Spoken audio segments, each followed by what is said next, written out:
Bonjour chers amis, chers frères et sœurs qui aiment l'histoire. Il recommence à pleuvoir beaucoup ici à Abidjan, notamment dans mon quartier Angré.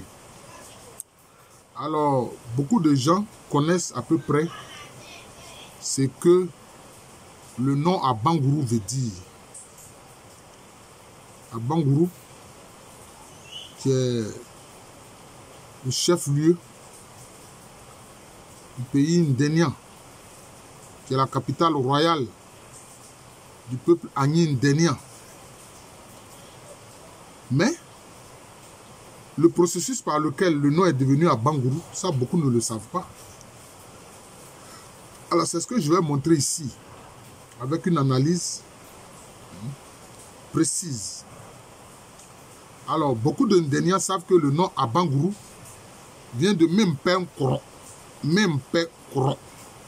C'est en langue tui, dont l'Ashanti est une variante. Je répète, c'est en langue tui, dont l'Ashanti est une variante. Mais regardez la différence entre Mempe Koron et puis Abangourou. La phrase Mempe Koron commence par ME, Mempe Koron. Puis maintenant Abangourou. Mais il y a eu un processus, il y a toute une histoire qui explique pourquoi est-ce que finalement le nom retenu a été Abangourou. D'abord, Nana Mian Kwadjo, qui a vécu au 19e siècle. Il est de la famille royale, un membre noble de la famille royale. Mais il n'a pas été fait roi, il n'est pas devenu roi. Mais c'était un membre influent de la famille royale d'une Ndénian, qu'on appelle la famille Aniclé. Aniclé, c'est Aniclé, ça veut dire Aniclé, c'est-à-dire l'œil qui instruit, l'œil qui montre, l'œil qui instruit.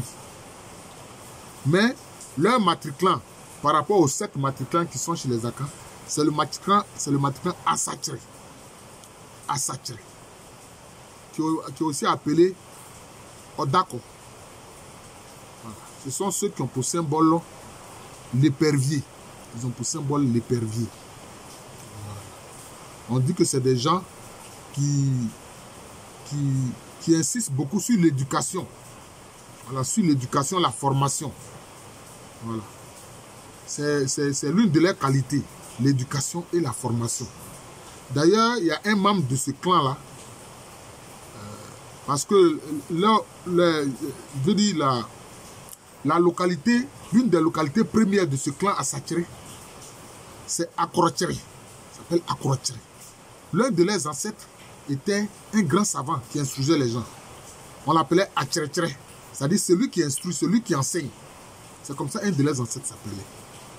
Mais je reviens au fait que je vais expliquer le nom Abangourou.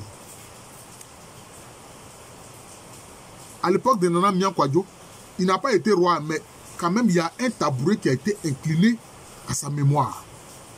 Il y a un tabouret qui a été incliné à sa mémoire et qui est dans la case des sièges de roi. La case des sièges de roi, là, la maison des sièges de roi, là. Le tabouret de Nana Mian Kwadjo y est. Tellement il a été un personnage important qui a œuvré pour le bien de la famille royale Aniclé. Alors, à l'époque de Nana Mian Kwadjo, il y avait quelques dissensions au sein de la famille royale. Il y avait des dissensions au sein de la famille royale. Et ces dissensions vraiment le peinaient énormément. Voilà.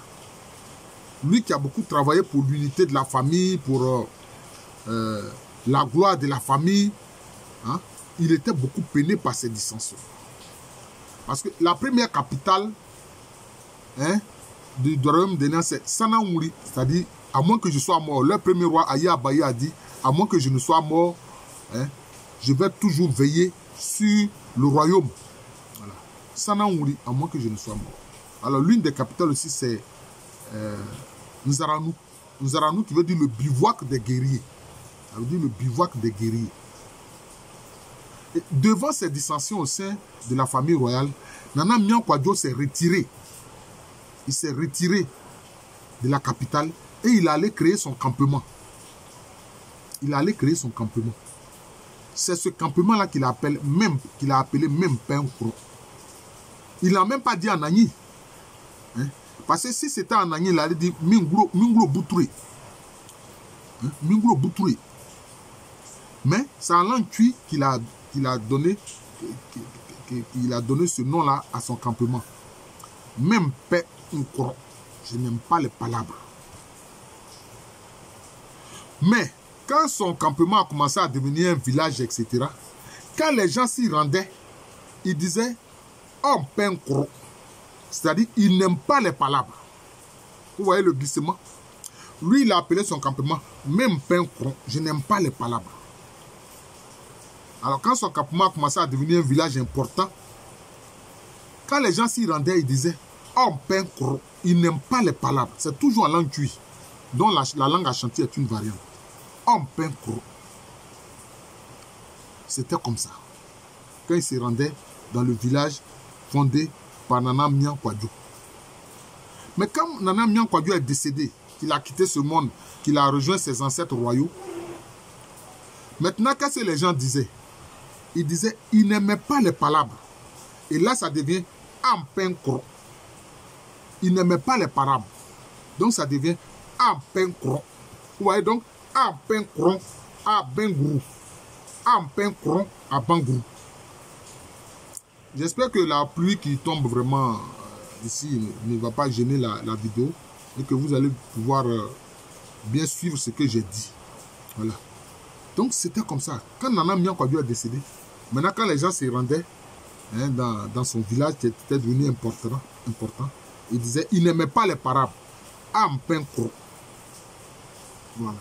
Qui est devenu maintenant à Bangrou. Par, je peux dire, je ne sais pas comment je vais dire ça, si c'est les littéraires, là, je ne sais pas si c'est un glissement sémantique ou bien quoi, mais donc c'est comme ça. C'est de là que vient le nom Abangourou.